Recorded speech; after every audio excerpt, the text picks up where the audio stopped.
सुप्रभात छात्रों, मैं शेषनाथ वर्मा गुरुकुल विद्यापीठ चिंटापुर बरौली बलिया से।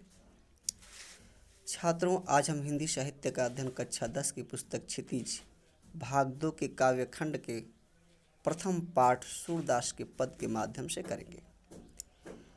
प्रिय छात्रों, आज हम वात्सल्य रस के सम्राट कवि तथा श्रृंगार रस के विद्वान कवि सूरदास जी के उन पदों का अध्ययन करेंगे जो उनकी सर्वश्रेष्ठ कृति सूरसागर के उद्धव संदेश खंड के भ्रमर गीत नामक उपखंड से ली गई हैं। प्रिय छात्रों, जब उद्धव भगवान श्री कृष्ण के पास रहते हुए भी अध्यात्म और वैराग्य में लीन रहते थे, उनके माधुर्य स्वरूप का कोई प्रभाव उन पर नहीं था और उनको अपने ज्ञान पर वह बहुत ही अहंकार था, अहम था। अतः उस अहंकार से बाहर करने के लिए भगवान अपने भक्तों को कभी अहंकार होने नहीं देते हैं। अतः उस अहंकारता को दूर करने के लिए उन्होंने प्रेम में भरी हुई गोपिकाओं के पास भेजा और कहा कि जो आपके पास ज्ञान और वैराग्य की शक्ति है, विद्या है, उस विद्या को उन गोपियों को दे करके भगवान के माधुर्य स्वरूप अर्थात प्रेम भक्ति मार्ग से उनको अलग कीजिए और वैराग्य मार्ग में निपुण कीजिए। जाइए। बड़े उत्सुकता मन से उद्धव ने गोपियों को उपदेशित करने के लिए संदेश लेकर के चले।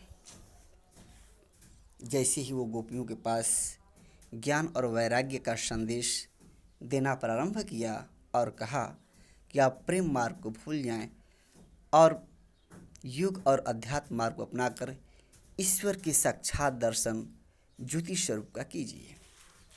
तब गोपिकाओं ने कहा, उनके ज्ञान और वैराग्य मार्ग को सुनते ही उनका प्रेम का मार्ग और प्रशस्त हो गया और कहने लगी, हे उद्धव सुनिए।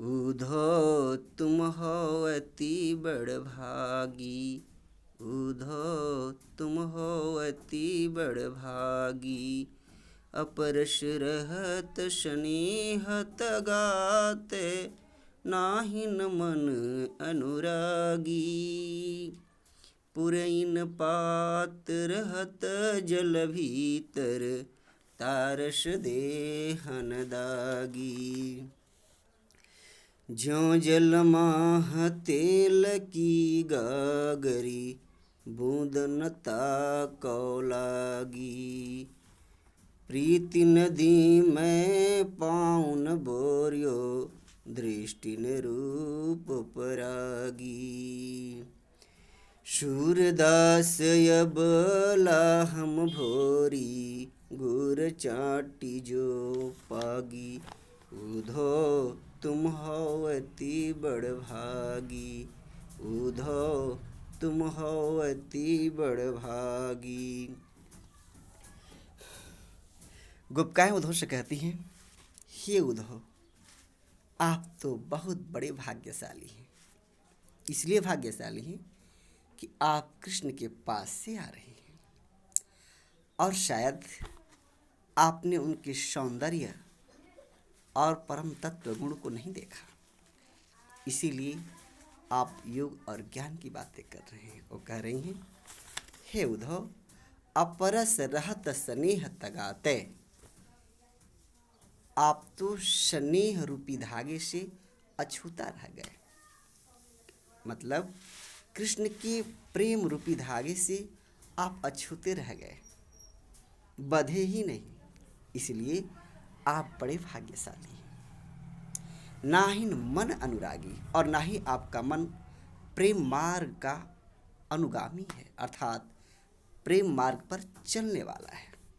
इसलिए आप बहुत बड़े भाग्यशाली हैं। आपका स्वभाव कैसा है?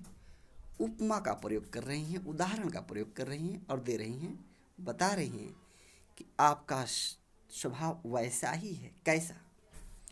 पुरैन पात रहत जल भीतर, जिस प्रकार से पुरैन का पत्ता अर्थात कमल का पत्ता जल के भीतर रहते हुए भी तारस देहन दागी, उसके रस और बाह्य ढांचा पर कह सकते हैं, उसके रस और उसके शरीर पर कोई दाग नहीं पड़ता, अर्थात जल का थोड़ा भी असर उसके शरीर पर नहीं पड़ता है।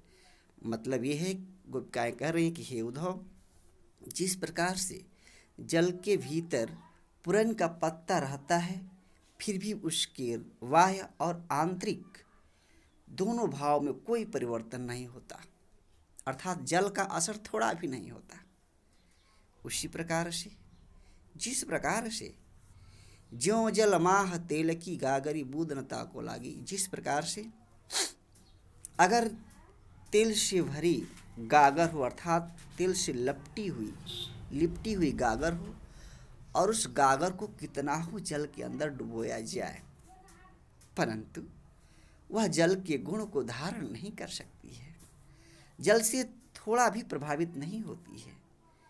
हे उद्धव, इसीलिए आप भाग्यशाली हैं, भगवान श्री कृष्ण के पास रहकर भी उनके सौंदर्य का आलिंगन नहीं किया आपने, लाभ नहीं लिया, और उनके प्रेम में आप बंधे ही नहीं। इससे बड़ा भाग्यशाली कौन हो सकता है। आगे कह रहे हैं, प्रीति नदी में पाँव न बोरियो, रूपक अलंकार का प्रयोग है। कह रही हैं कि प्रीत रूपी नदी में आपने तो तट पर खड़े थे, परंतु पाँव नहीं बोरा, पाँव थोड़ा भी नहीं डाला। दृष्टि ने रूप परागी, और अपने आँखों से उस स्वरूप का दर्शन ही नहीं किया जिस स्वरूप के दर्शन हम गोपिकाओं ने किया हुआ है ना। आप अहम भाग्यशाली हैं। आगे कह रही हैं, सूर्यदास अबलाहम भूरी, सूरदास भी कह रहे हैं और गोपिकाएं भी कह रही हैं कि जो दशा गोपियों की है वही दशा सूरदास की है। सूरदास जी कह रहे हैं, हम दोनों एक ही जैसे हैं। अबला हम भूरी, गोपिकाएं भी अबला हैं, भुलक्कड़ हैं, और सूरदास जी गोपियों के माध्यम से खुद को भी कह रहे हैं, हम भी नासमझ और भुलक्कड़ हैं। गूर चाट जो लागी, इन दोनों की स्थिति यानी सूरदास की और गोपिकाओं की स्थिति उसी प्रकार से है जिस प्रकार से मीठे स्वाद के स्वभाव के कारण गुड़ को चींटियां चाटती रहती हैं और भोरी हो जाती हैं, सब कुछ भूल जाती हैं, अपने आप को ही भूल जाती हैं, और चाटते चाटते क्या होती हैं, उसमें इतनी लिप्त हो जाती हैं, उनको पता नहीं चलता कि ये गुड़ में है या गुड़ उनमें है। दोनों स्थिति एक जैसी हो जाती हैं, और एक स्थिति ऐसी पैदा होती है कि चींटियां उसमें गुड़ में ही अपना प्राण त्याग देती हैं, इस प्रकार से लिपट जाती हैं। गोपिकाएं भी कह रहे हैं कि हम भी उसी तरह से भुलक्कड़ हैं, अपनी स्थिति ही भूल गए हैं, और कृष्ण रूपी गुड़ के साथ अब हम लोग लिपट करके अपनी सांसें त्याग देना चाहती हैं। हमारा स्वभाव स्थिति ऐसा हो चुका है। इसलिए हे उद्धव, आप तो बड़े भाग्यशाली हैं।